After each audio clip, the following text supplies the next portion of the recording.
Hello everyone, we're here with Dr. Sanchez at Family Practice Center. Before we start anything, we would like to thank you a lot for all your feedback that you've been giving us for our videos. We're trying our best to keep you informed with the health diseases, health tips, anything that we can. And thank you, Dr. Sanchez, for being here today again. My pleasure, my pleasure. Today we're going to be talking about the diabetic nerve pain. Dr. Sanchez, can you tell us more about it? Yeah. Okay, diabetic neuropathy is a common term nowadays, and I'm sure that lots of you have heard about it on television or on the internet or other things. And the problem is that diabetes is a multi-organ affected disease. It affects our pancreas, it affects every organ in the body though once you get diabetes. And one of the most sensitive organs in our body is the nervous system. The reason it's so sensitive is that it requires a lot of oxygen. It requires energy, it requires vitamins, it requires circulation, very good circulation, in order to maintain it in good condition. But basically, neuropathy, what it means is when the nerves are affected, then the nerves get damaged. So that's what neuropathy means. Diabetic neuropathy, damage of the nerves as a result of the diabetes. What are the symptoms of the diabetic neuropathy? The diabetes produces, sometimes it's very mild, it's a spectrum. It can be from something as simple as numbness. Some people start getting numbness of the fingers and the toes or the feet.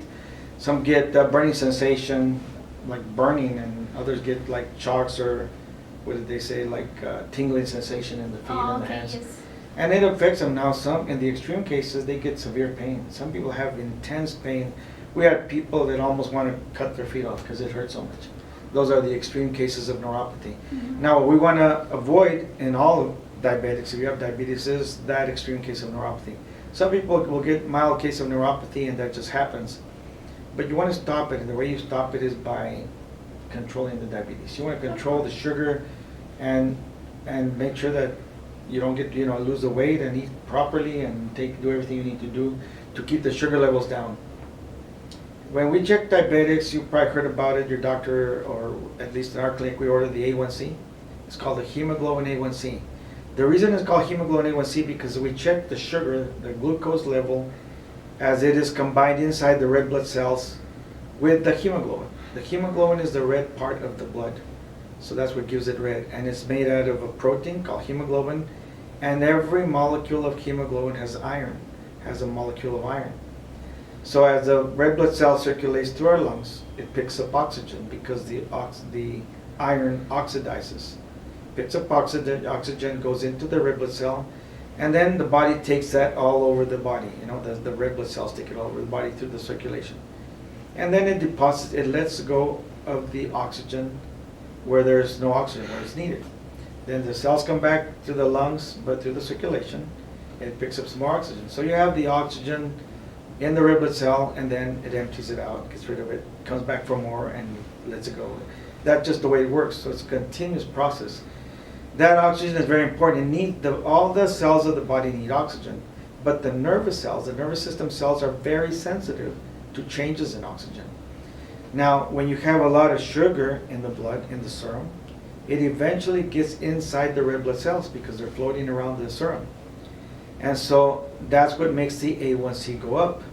Now, when sugar gets into the cell and it combines with the hemoglobin, which is a protein, it makes that protein sticky, clumpy.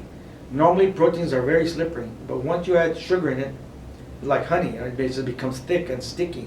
So now the hemoglobin does not function well. So it cannot pick up the oxygen like it used to, and it cannot liberate it where it needs to.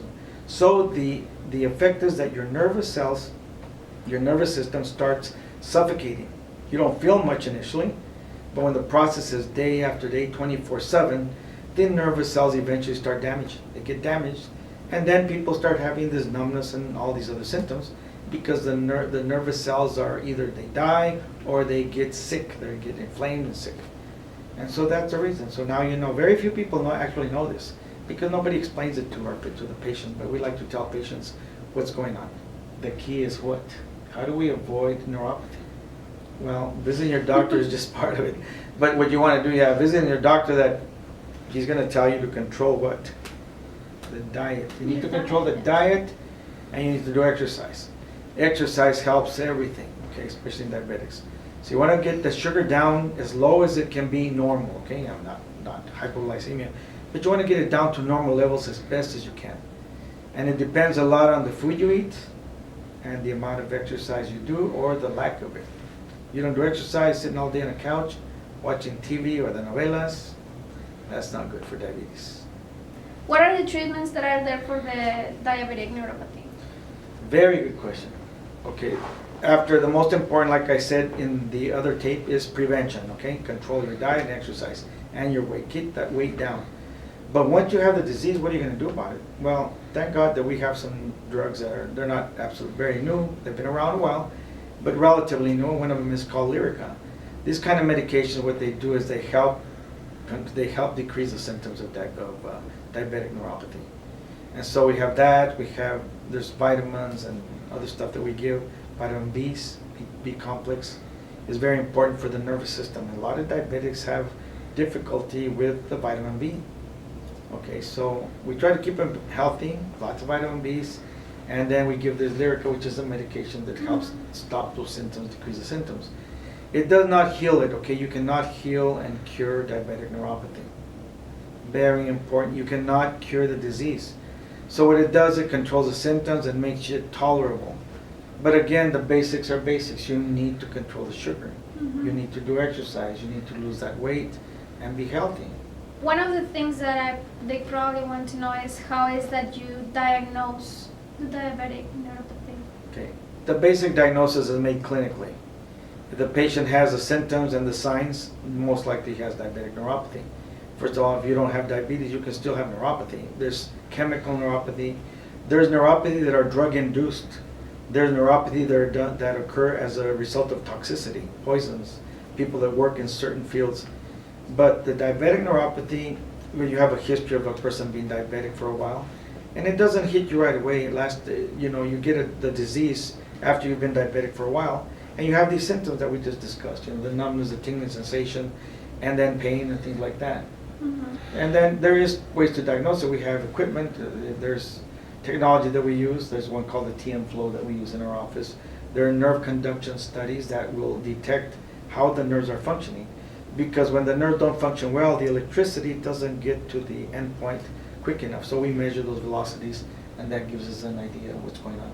Okay. Do you want to give any message to our viewers? The important thing is you need to check yourself, okay? Some people say, I never go to the doctor, I don't take medicine. I had a patient today that doesn't take his medicine. They give him medicine, he's been diabetic for a while, and doesn't take the medicine because he doesn't think he needs it. Well, that's not a good method, okay? That's not the good way to control your diabetes or to avoid neuropathy in the future. You have to come to terms with what you have. You have diabetes, you have to treat the diabetes. You have to do everything in your power to get back to normal, to get healthy. And so my recommendation is do the right thing. Check yourself. If you have any questions, you can, anytime you want to, you can come, well, not anytime, when we're open, right? But you can come to our office and we'll do a free glucose test for you at no charge. Whether you're a patient or not, doesn't matter. We can just do the test for you, and if you want to see if your sugar is high, very important. And the sugar, another thing about sugar, when you do a test in the morning to see how the sugar is, everybody checks the fasting blood sugar. That level, that measure that we take in the morning is really measuring the function of the liver. Yeah. Because there's two organs that help, there's more than that, but two of the main organs that help manage the sugar is the liver and the pancreas. People know about the pancreas, but they don't know that the liver is involved in it too. So during your fasting stage, the liver controls, through the hormones that it produces, it controls the sugar levels.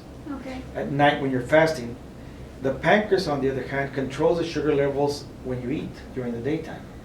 So it's good for a person to check the levels fasting on a regular basis, but once in a while, every other day or every 2 or 3 times a week, do the 2-hour after meal blood sugar. Okay. It's called the postprandial blood sugar.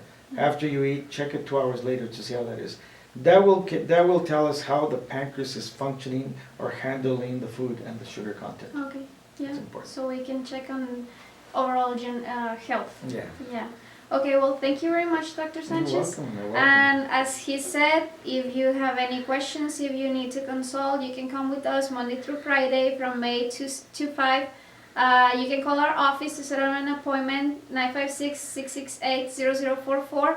And you can always visit our website, reach us on Facebook, on YouTube, on Instagram. We are very glad to have you as viewers, and we're going to be here to answer any questions. Thank you very much.